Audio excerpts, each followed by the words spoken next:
Hi అండి, అందరికీ good evening. ఎలా ఉన్నారు?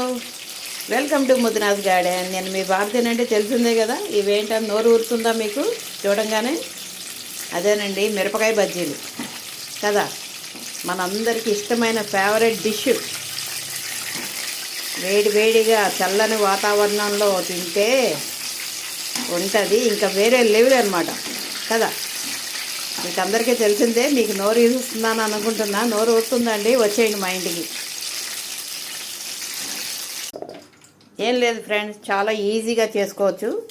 చూడండి, మిరపకాయ బజ్జీ, వంకాయ బజ్జీ, ఇలా రకరకాలుగా అనమాట కదండి.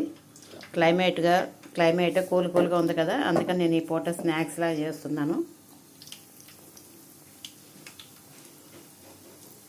ఇప్పుడు ఈ బజ్జీని మనం ఇలా కోసుకొని దీంట్లో కాస్త ఉల్లిపాయ,